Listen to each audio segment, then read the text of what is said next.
Hello everyone, my name is Florian Ludewig. I have been kiting since the year around about 2006, mostly in South Africa when we used to live there. Now I'm back in Switzerland. I want to share this repair of my kite bladder valves with you because I'm now busy fixing this kite, and it's the, I guess, easier, cheaper way to fix it if you don't have the money now to buy a new one. And I also found videos on YouTube of other people who have shown how this can be done. So I want to give some of this also to you if you're about to try and fix it, because I see now bladders work a little bit different than what they used to be maybe some years ago, and here is how I have been doing this. I'm here actually in the attic of our apartment flats.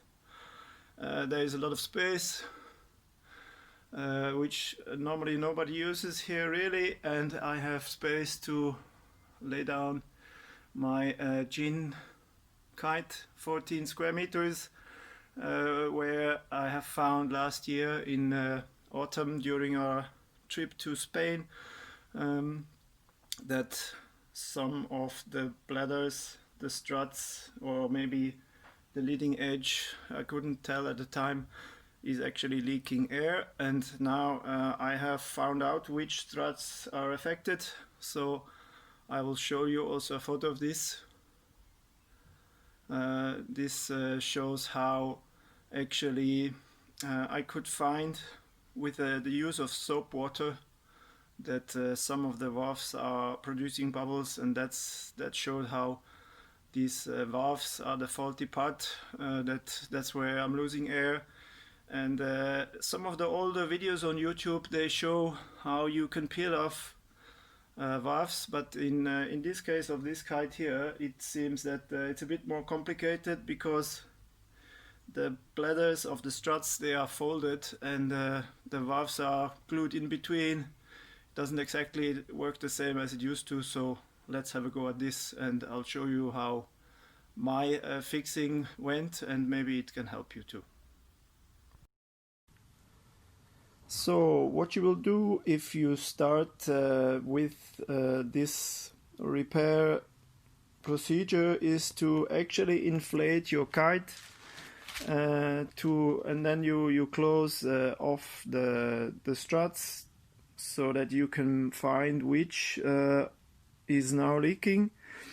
I had done this and I have space here. I left it for a while, but I could soon find that at least one strut or later also another one, and now three of them, they had a problem, whereas luckily in my case the leading strut, the valves seem to be okay. So if you have found out where your problem sits, which struts are affected, you will then sort of extract the struts.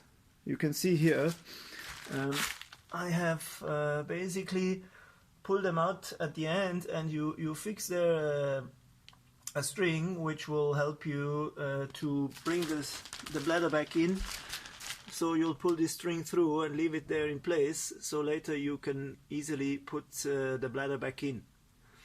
This is around about, I think, 2011 or so model of a gin kite, which I bought second-hand, and I still like it quite a bit, so I'm busy here with this.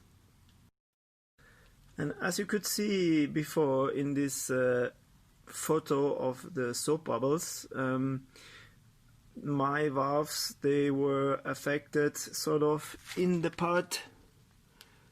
My guess is that they were actually leaking on this type of the seam here, where the two halves of the valve, they were glued together. In my opinion, that's where the valve was actually leaking. And then normally you would see that you would try to cut out the whole valve with its base, But then in my case this valve is sort of glued in between, or glued from the inside, and then we have the bladder itself is folded at the larger end, and the valve is sort of in between. So my guess is this will not help you to cut it out, because then you will have several holes here, or you might and then I'm not sure. So I have decided that I will just cut out this part that I consider faulty here, and which will leave me here with a hole.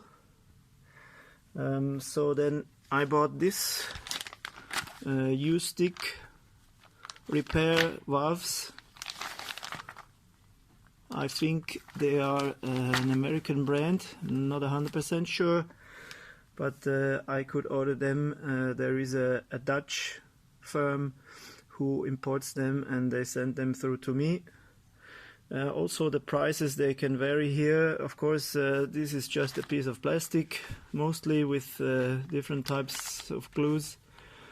And but I could buy this, I think, for about I have these 5 valves bought for around about 80 euros, which was for me a reasonable price. So now we're coming to the part which is working similar with replacing the older type valves, which means that now I'm gonna have to put this somewhere on a flat surface, fix it, so that there won't be any foldings or bubbles, and then I will then later use this alcohol swab to clean it and apply the spare valve.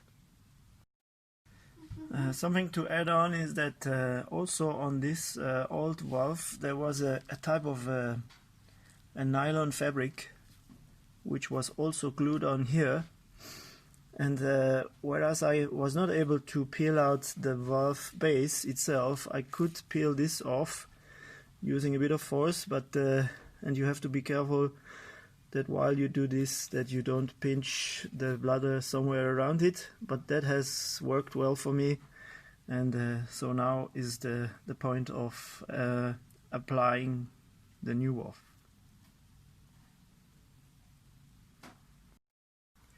So now I have fixed the center strut bladder onto a pot, stainless steel, that I found here in the attic, and I have used for this Scotch tape, and because this is now being folded, you might see here some wrinkles that you suspect that will give me trouble, but actually as it's folded, there is an upper layer of the bladder, and there's another layer underneath. So this should be, actually the top layer should be all nice and flat, and now the spare bladder will go on like this. But first I'm going to apply the alcohol swab, and maybe let's have here a look also at this is the sort of the manual that comes with the valves. You see there the instructions that would apply for the older type valves or for other type of valves. For my gin kite, this did not apply.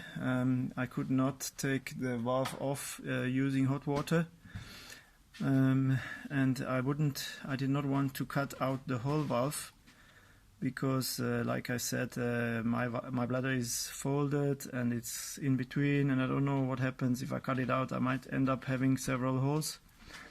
So now at the point that I have extracted the bladder, and I can now clean it and then peel and stick the new valve on and press it. So you see here,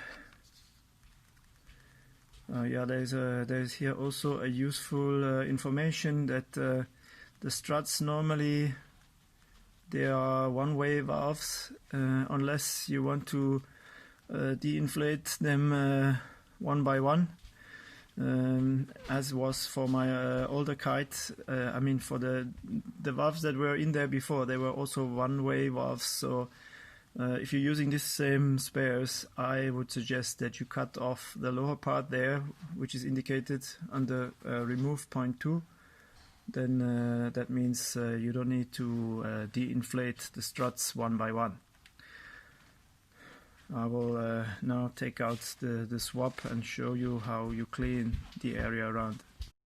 Maybe a quick note that you might have observed here, these sort of scotch tape stripes, they do get a bit close to the old valve, and you think that now if I'm sticking this on, I'm sticking them onto the scotch tapes, which of course would be a problem, but that's not the case, because this one here is actually stuck from underneath.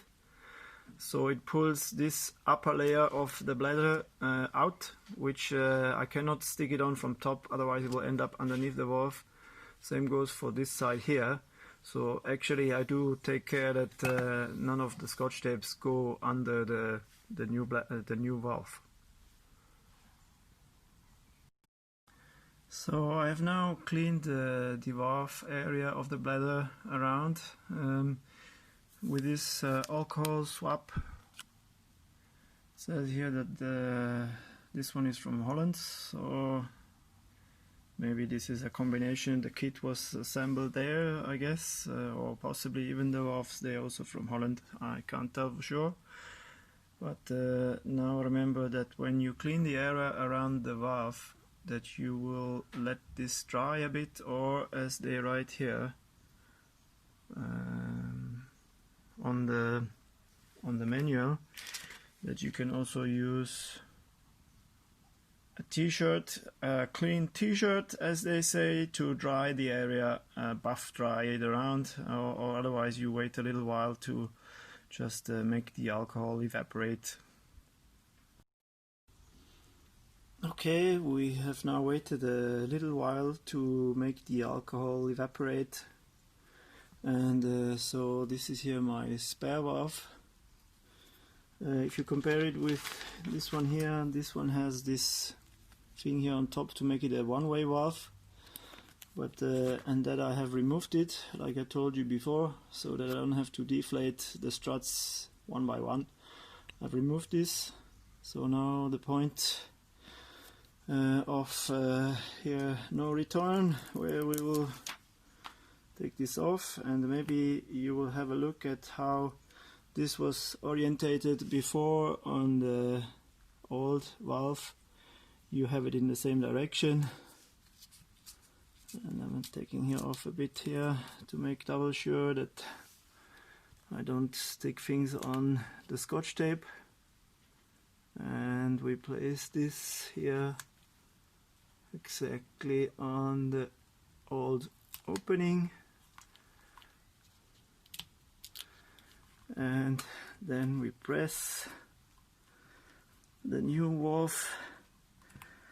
Maybe you start from one direction so that you can work out any air bubbles, and that's how you go around.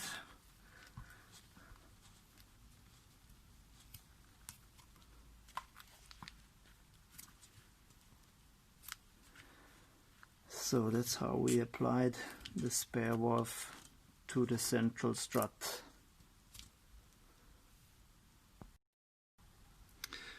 I'm now at the point where I'm working at the smallest strut here, meaning on the shortest one, which is on the edge.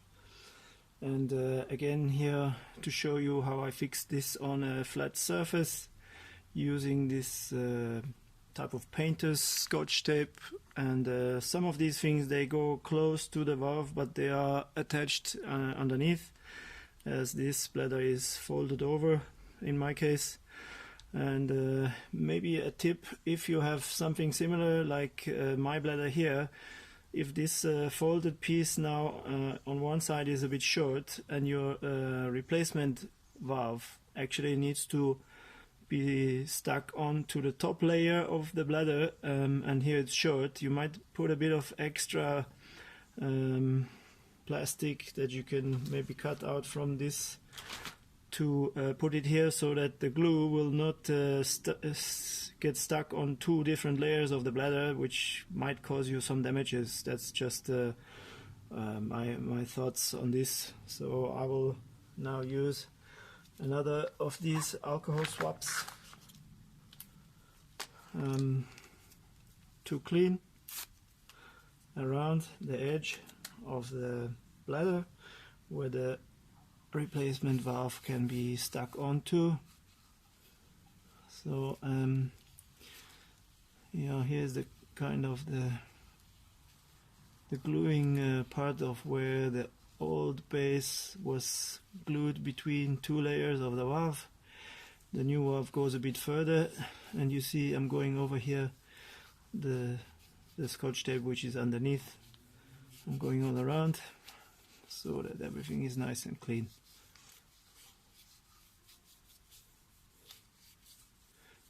So then I will give this another moment to dry, or you can dry it with a t-shirt, as they say.